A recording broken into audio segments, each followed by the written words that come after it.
Hello everyone, welcome to fact infra. So guys, इस video में हम बात करने वाले हैं वर्चुअलाइजेशन के बारे में। वर्चुअलाइजेशन होता क्या है, इसके फंडामेंटल्स क्या हैं।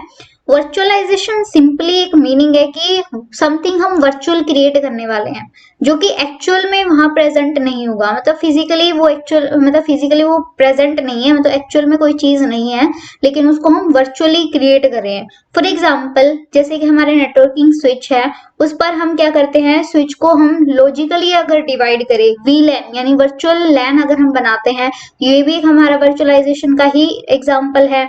और एक हमारा लॉजिकल इंटरफेस भी होता है, जैसे कि राउटर है, राउटर पे हम या फिर जो भी हमारे नेटवर्किंग डिवाइस है उस पे अगर हम लॉजिकल इंटरफेस बना दें, तो ये बेसिकली कुछ मैंने एग्जांपल बताए। और हम कर क्यों रहे हैं, हम वर्चुअलाइजेशन कर क्यों रहे हैं, ताकि हमारे जो रिसोर्सेज है, जो हमारी स्टोरेज है, इनका हम अच्छे से यूटिलाइज कर पाए, उनका सही से यूज कर पाए। ठीक है, यूटिलाइजेशन के लिए, बेटर यूटिलाइजेशन के लिए हम इसको यूज करते हैं। अब इसके और कुछ एग्जांपल है, जैसे ऑपरेटिंग सिस्टम वर्चुअलाइजेशन हो सकता है, या फिर सर्वर वर्चुअलाइजेशन हो सकता है, स्टोरेज डिवाइसेस का वर्चुअलाइजेशन हो सकता है, या फिर नेटवर्क रिसोर्सेज का भी हमारा वर्चुअलाइजेशन हो सकता है।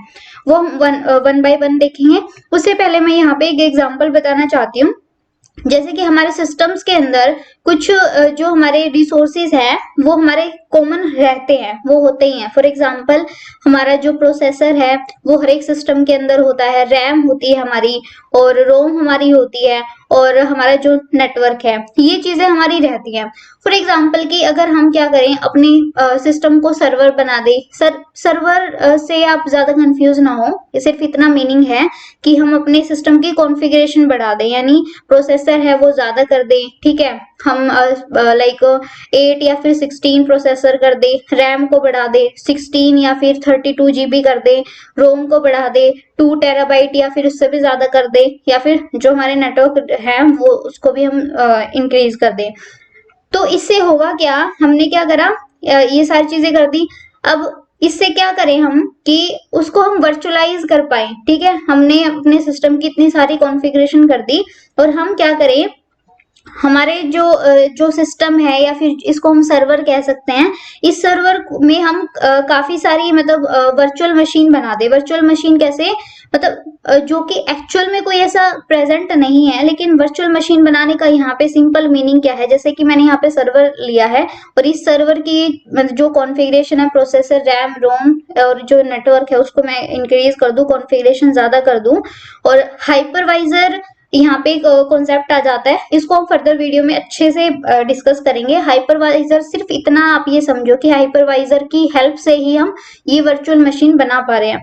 तो अब ये वर्चुअल मशीन है क्या, मतलब ऐसी मशीन्स जो कि अवेलेबल नहीं है, तो मैं क्या करूं, जैसे एग्जांपल के तौर पे मेरी 32 GB मैंने रैम ले ली है, रोम मैंने यहाँ पे 2 टेराबाइट ले ली है, और प्रोसेसर भी मैंने यहाँ पे 8 लगा के चलो, 8 या फिर 16 मैंने फॉर एग्जांपल ले ली है, और नेटवर्क को भी मैंने इंक्रीज कर दिया है। तो मैं यहाँ पे क्या करती हूँ, यहाँ पे मैं वर्चुअल मशीन बनाती हूँ, और इनको क्या करती हूँ, मैं यहाँ पे मैं 4 GB सबको क्या कर दूं, रैम अलोकेट कर दूं, और रोम भी उसी में से, मतलब जो रोम है यानी हार्ड डिस्क मैं यहाँ पे अवेलेबल करा दूं, जैसे कि 200 मैं इनको अवेलेबल करा दूं, या फिर 100 GB अवेलेबल करा दूं। इसी तरीके से प्रोसेसर भी यहाँ पे मैं इनको डिस्ट्रीब्यूट कर दूं, जैसे कि दो दो यहाँ पे प्रोसेसर इनको मैं दे दूं। नेटवर्क यहाँ पे वर्चुअल जो नेटवर्क अडेप्टर है वो यहाँ पे कर दूं, ये नेटवर्क एक्सेस कर पाए। और यहाँ पे वर्चुअल मशीन्स का यहाँ पे मीनिंग क्या हो रहा है, virtual machine for example virtual machine 1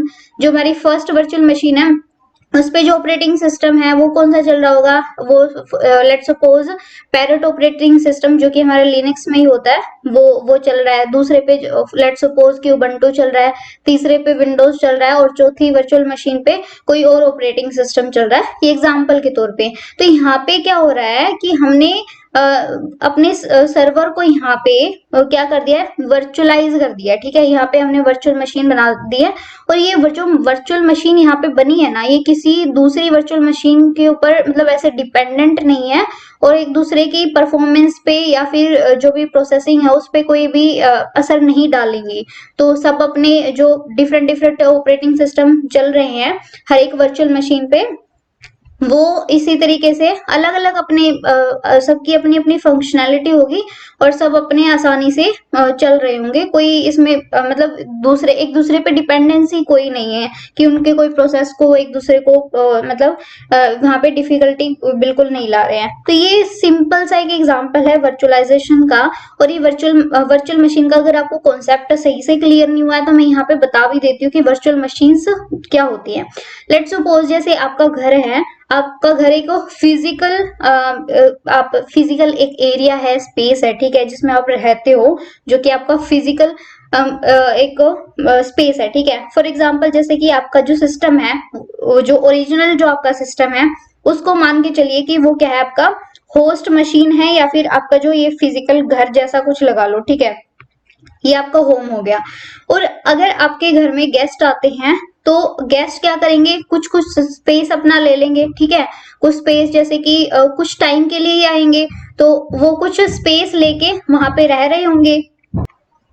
तो आपके जो गेस्ट हैं उन्होंने आपका वर्चुअली मतलब कुछ टाइम के लिए वो स्पेस ले लिया, लेकिन ऐसा तो नहीं है कि वो अपना मतलब ऐसे घर नाम करवा लेंगे, ऐसा तो नहीं होता ना। सिंपल आप ये चीजें टेक्निकल वे में समझो। जैसे आपका लैपटॉप है, उस लैपटॉप के अंदर जो आपका ये ऑपरेटिंग सिस्टम डला हुआ है, फिजिकल मतलब जो भी आपका ऑपरेटिंग सिस्टम है, ठीक है, होस्ट ऑपरेटिंग सिस्टम जिसको हम बोल सकते हैं, और आपकी ये होस्ट मशीन है, उसके अंदर हम एक ऐसा इन्वायरमेंट क्रिएट कर दें जो कि वर्चुअली हो और उसपे अपना अपना ऑपरेटिंग सिस्टम चल रहा होगा। वो बेसिकली हमारी वर्चुअल मशीन्स होंगी। और उसपे जो भी हम जितना भी रैम या फिर जितनी भी हम कॉन्फ़िगरेशन अलोकेट करना चाहें वो हम कर सकते हैं। वर्चुअल मशीन्स को मैं अभी आपको प्रैक्टिकली दिखाती हूँ। और वर्चुअल मशीन्स जो हम बना रहे हैं वो कुछ सॉफ्टवेयर्स की हेल्प से हो सकती है, जैसे कि VMware वर्कस्टेशन की हेल्प से हम क्रिएट कर सकते हैं, या फिर हाइपरवाइजर हमारा है, हाइपरवाइजर को हम थोड़ा सा ब्रीफ में देखेंगे नेक्स्ट वीडियो के अंदर। तो उसकी हेल्प से हम अपना ये वर्चुअल एनवायरनमेंट क्रिएट कर सकते हैं। तो अभी मैं VMware वर्कस्टेशन की हेल्प से आपको दिखाने वाली हूँ कि किस तरीके से हमारी वर्चुअल मशीन होती है। तो गाइज यहाँ पे देखो, ये मेरा यहाँ पे VMware वर्कस्टेशन है। यहाँ पे मैं इसको ओपन करके आपको दिखाती हूँ। ये मेरा VMware वर्कस्टेशन है और इस पे मैंने क्या करा है, दो यहाँ पे वर्चुअल मशीन बनाई है। जैसे एक काले लिनक्स की यहाँ पे बना रखी है, एक मेटास्प्लोइटेबल की है, ठीक है। ये मेरी दो वर्चुअल मशीन्स है और इन वर्चुअल मशीन्स पे देखो, यहाँ पे मेमोरी आप देख सकते हो, यहाँ पे रैम कितनी दे रखी है, प्रोसेसर कितना है, हार्ड डिस्क कितनी है, और यहाँ पे बाकी सारी कॉन्फ़िगरेशन भी देख सकते हो, नेटवर्क अडेप्टर यहाँ पे देख सकते हो। तो ये बेसिकली हमारा वर्चुअलाइजेशन यहाँ पे हो रहा है। वर्चुअल मशीन हमारी बन रही है कुछ इस तरीके से। तो ये हमारा रहता है वर्चुअल मशीन क्या होती है। तो अब हम बात करते हैं टाइप्स ऑफ वर्चुअलाइजेशन की। हमारे वर्चुअलाइजेशन के टाइप कितने रहते हैं। तो हम क्या कर सकते हैं, डेटा वर्चुअलाइजेशन हमारा हो सकता है, application virtualisation, network virtualisation, desktop virtualisation and storage virtualisation. हम वन बाय वन बात करेंगे कि इनका मीनिंग क्या होता है, किस तरीके से ये काम करते हैं। तो सबसे पहले हम बात करेंगे अब डेटा वर्चुअलाइजेशन के बारे में। डेटा वर्चुअलाइजेशन यानी डेटा का वर्चुअलाइजेशन हो रहा होगा, किस तरीके से हो रहा होगा मैं भी आपको दिखाती हूँ। मतलब डेटा वर्चुअलाइजेशन का सिंपल यहाँ पे मीनिंग है कि डेटा के सोर्सेज है ना, वो बहुत सारे हो सकते हैं, ठीक है। वो डिफरेंट डिफरेंट सर्वर हो सकते हैं, MySQL हो सकता है, SQL हो सकता है, MongoDB हो सकता है, या फिर जो भी सोर्सेज हैं, वो सोशल मीडिया हो सकता है, या फिर और भी डेटा के हमारे सोर्सेज हैं। तो आप सबसे नीचे वाला जो हमारा देख रहे हो डेटा सोर्सेज, ये हमारे डिफरेंट डिफरेंट डेटा सोर्सेज है। इतना सारा डेटा मतलब अनस्ट्रक्चर्ड वे में बस डेटा आए जा रहा है, आए जा रहा है। तो हम इस तरीके से जो हमारा रैंडम डेटा आ रहा है, इस तरीके से हम कोई आइडिया नहीं लगा सकते हैं कि उस डेटा का मीनिंग क्या है, कैसे वो यूजफुल है। तो सारे जितने भी सोर्सेज हैं उनसे डेटा को कलेक्ट करके एक डेटा मतलब वर्चुअलाइजेशन, इस तरीके से देखो आप, एक स्ट्रक्चर्ड फॉर्म में यानी मीनिंगफुल फॉर्म में उस डेटा को कलेक्ट करके कन्वर्ट करना और उसको फिर एनालाइज करना, ठीक है। और जैसे कि आप पाई चार्ट वगैरह ऊपर एनालिटिक्स में देख रहे हो, तो इस तरीके का कुछ सिनेरियो, मतलब डेटा वर्चुअलाइजेशन का क्या हो रहा है, डिफरेंट डिफरेंट सोर्सेज से जो हमारा डेटा आ रहा है उसको मतलब डेटा, उसकी डेटा वर्चुअलाइजेशन करना, मतलब इस तरीके से उसको वर्चुअलाइज फॉर्म में एक मीनिंगफुल फॉर्म में अलग अलग कर देना, ठीक है, और उसको फिर एनालाइज करना, ठीक है। ये हमारा डेटा वर्चुअलाइजेशन होता है।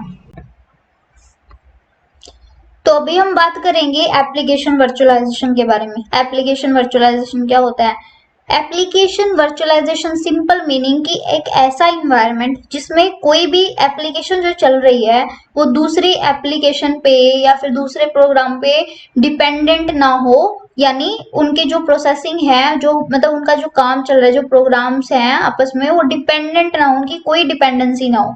जैसे कि एक सिस्टम के अंदर डिफरेंट डिफरेंट हमारे क्या हो सकते हैं, सॉफ्टवेयर हो सकते हैं, या फिर ये एप्लीकेशन वर्चुअलाइजेशन का सिंपली हम ये भी कह सकते हैं कि सिर्फ ये एप्लीकेशन के लिए नहीं, ये ऑपरेटिंग सिस्टम का भी हम कह सकते हैं। वर्चुअलाइजेशन एप्स यानी एप्लीकेशंस का मीनिंग क्या है, they run without any dependency through another operating system और ब्राउजर, मतलब या फिर मतलब डिफरेंट ब्राउजर पे डिपेंडेंट नहीं होंगी, डिफरेंट ऑपरेटिंग सिस्टम पे भी नहीं होंगी। फॉर एग्जाम्पल कई सारे हमारे प्रोग्राम्स ऐसे आते हैं जो कि हमारे डिफरेंट डिफरेंट ऑपरेटिंग सिस्टम पे काम करते हैं, ठीक है। मतलब कोई ऑपरेटिंग सिस्टम ऐसा हो सकता है जो कि विंडोज पे भी काम कर रहा है, जो कि हमारा लिनक्स पे भी काम कर रहा है, ठीक है। तो कोई वहां पे डिपेंडेंसी ना हो कि लाइक वो जो प्रोग्राम है, माइक्रोसॉफ्ट का कोई प्रोग्राम है वो हमारा लिनक्स पे चल रहा हो, ठीक है।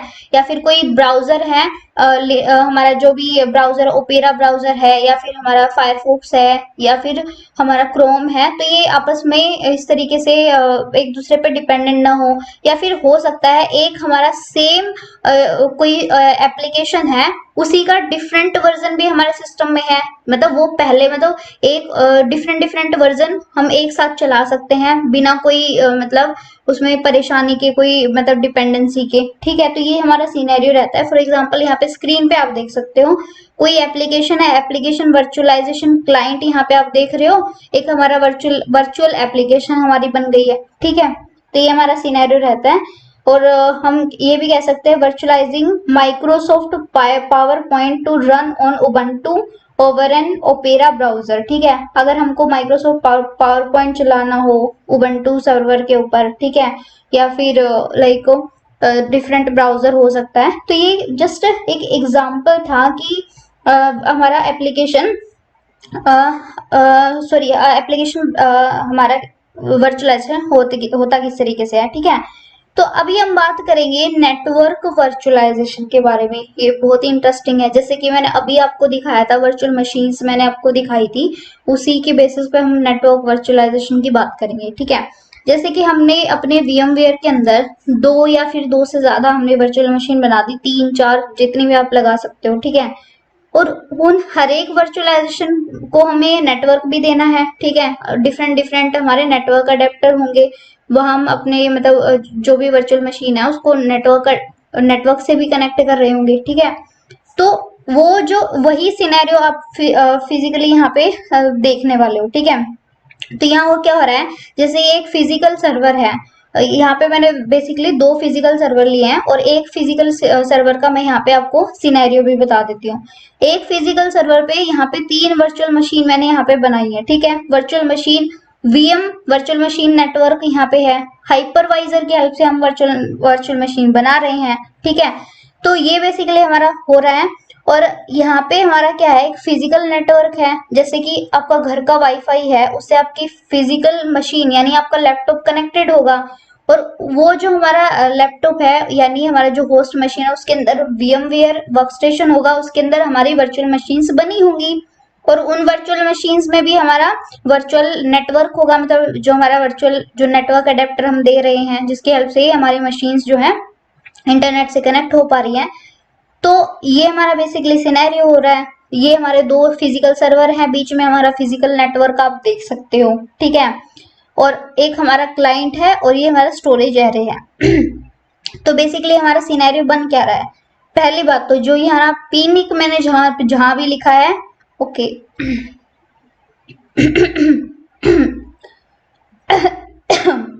तो पीनिक मैंने जहां जहां भी लिखा है, पीनिक का यहाँ पे सिंपली मीनिंग क्या है, फिजिकल निक यानी नेटवर्क इंटरफेस कार्ड। जो हमारा फिजिकल हमारे जो होस्ट मशीन के अंदर फिजिकल नेटवर्क इंटरफेस कार्ड होगा वो, और वी निक क्या हमारा वर्चुअल नेटवर्क इंटरफेस कार्ड, जो कि हमारा VMware पे जो हमारा वर्चुअल मशीन के लिए हमारा जो नेटवर्क रहेगा वो हमारा होगा, ठीक है। तो यहाँ पे बेसिकली क्या है, स्टोरेज एरे आप यहाँ पे देख सकते हो, जो कि हमारा फिजिकल नेटवर्क से कनेक्टेड है। एक हमारा फिजिकल नेटवर्क में एक और क्लाइंट यहाँ पे कनेक्टेड है, ठीक है। दो हमारे इस तरीके से फिजिकल सर्वर हैं जो कि जो हमारे फिजिकल नेटवर्क से कनेक्टेड है। ओवरऑल कहने का मीनिंग क्या है, नेटवर्क वर्चुअलाइजेशन का, यहाँ पे नेटवर्क का यहाँ पे वर्चुअलाइजेशन हो रहा है, ठीक है। ये हमारा फिजिकल नेटवर्क है, लेकिन हम इस फिजिकल मतलब इस फिजिकल नेटवर्क पे तो हम कुछ नहीं कर रहे हैं, लेकिन हमारा जो जैसे ये फिजिकल सर्वर है, इस पे हम क्या करें, हमने क्या करा, अपने नेटवर्क को वर्चुअलाइज कर दिया है, ठीक है। एक्चुअल में तो ये हमारा ये क्या है, हमारा वर्चुअल मशीन जो नेटवर्क है, ये फिजिकल हमारे होस्ट मशीन के अंदर ही है, लेकिन ये वर्चुअली है। एक्चुअल में हमारे ये नेटवर्क अडेप्टर नहीं है। जो हमारा main network physical network adapter है, वो हमारा होस्ट मशीन जो हमारा लैपटॉप है उसी का है, लेकिन उसके अंदर भी हमने एक ऐसा इन्वायरमेंट क्रिएट कर दिया जिसमें हमारा वर्चुअल नेटवर्क हमने बना दिया है, ठीक है। तो ये बेसिकली हमारा क्या होता है, नेटवर्क वर्चुअलाइजेशन, नेटवर्क का मतलब वर्चुअलाइजेशन हम यहाँ पे कर रहे हैं। तो गाइज अब हम बात करेंगे डेस्कटॉप वर्चुअलाइजेशन की। डेस्कटॉप वर्चुअलाइजेशन होता क्या है, डेस्कटॉप वर्चुअलाइजेशन मीनिंग की डेस्कटॉप का वर्चुअलाइजेशन हो रहा होगा।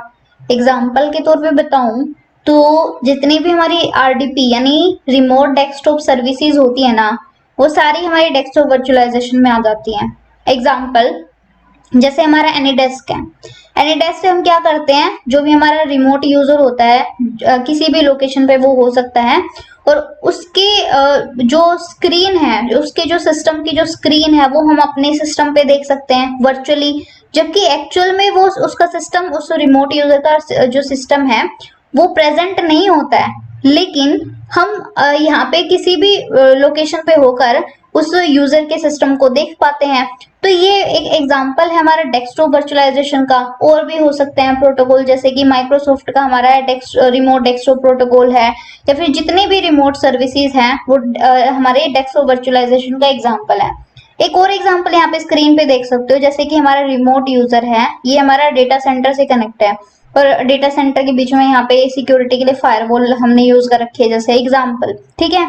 अब यहाँ पे एक हमारा लोकल यूजर भी है, ठीक है। वो क्या करता है, वो रिमोट डेस्कटॉप सेशन, ठीक है, वो रिक्वेस्ट करता है रिमोटली कनेक्ट होने के लिए, ठीक है। इस किससे, रिमोट यूजर से, इसके इसके डेस्कटॉप सेशन के लिए यहाँ पे रिक्वेस्ट करता है, और फिर उसको यहाँ पे आंसर मतलब डेस्कटॉप सेशन क्रिएट हो जाता है। अगर मतलब वैलिड यूजर है और सब रिक्वेस्ट एक्सेप्ट हो जाती है, तो यहाँ पे डेस्कटॉप सेशन क्रिएट हो जाता है लोकल यूजर के सिस्टम पे, यानी जो हमारा रिमोट यूजर है उसकी जो स्क्रीन है वो कहाँ पे दिखेगी, लोकल यूजर के सिस्टम पे, ठीक है। तो ये हमारा डेस्कटॉप वर्चुअलाइजेशन का एक एग्जाम्पल रहा। इस तरीके से आप समझ सकते हो डेस्कटॉप वर्चुअलाइजेशन क्या होता है।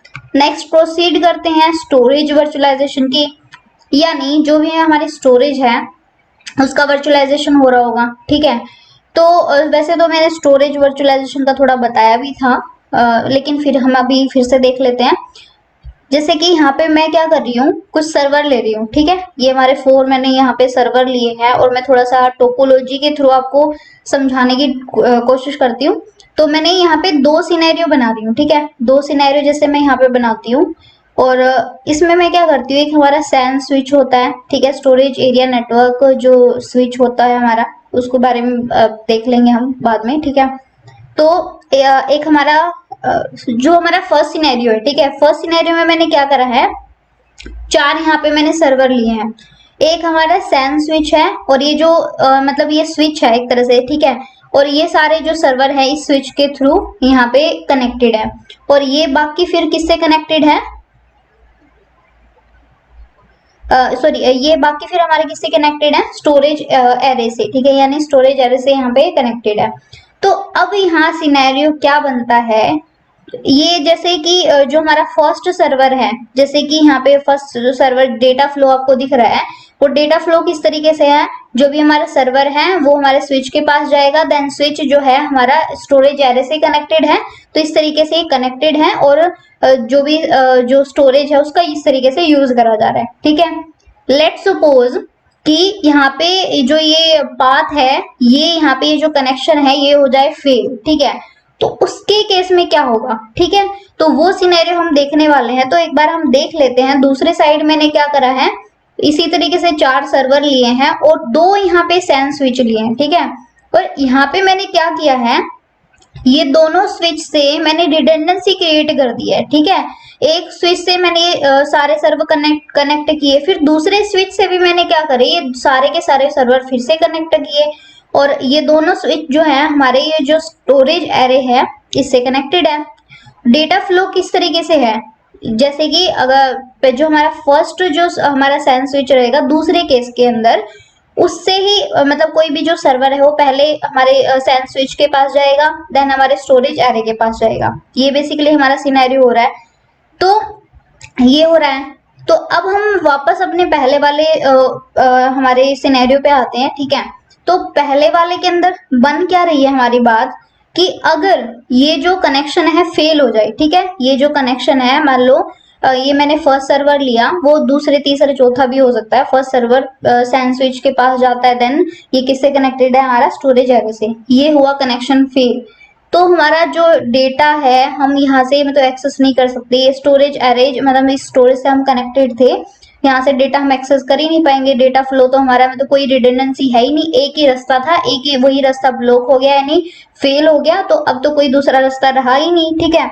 तो इसकी बजाय हम स्टोरेज वर्चुअलाइजेशन कैसे करेंगे, हमारा दूसरा सिनेरियो देखते हैं। सेम इसी तरीके से हमारा जो फर्स्ट सर्वर, एग्जांपल के तौर पे मैं फर्स्ट सर्वर ही ले रही हूँ। फर्स्ट सर्वर जो हमारा डेटा फ्लो आप देख सकते हो, पहले वो सैन स्विच से कनेक्टेड है, देन हमारे स्टोरेज एरे से कनेक्टेड है। तो अब क्या हो रहा है, यहाँ पे ये हो जाए कनेक्शन फेल, ठीक है, पहले वाले की तरह कनेक्शन हो जाए फेल। तो इसके इस सिनेरियो में क्या होगा, यहाँ पे हमारे पास रिडंडेंसी है, ठीक है, हमने दूसरा जो सैन स्विच लगा रखा है और रिडंडेंस कनेक्शन क्रिएट कर रखे हैं, कोई प्रॉब्लम नहीं। हमारा जो पहला कनेक्शन था वो हुआ फेल।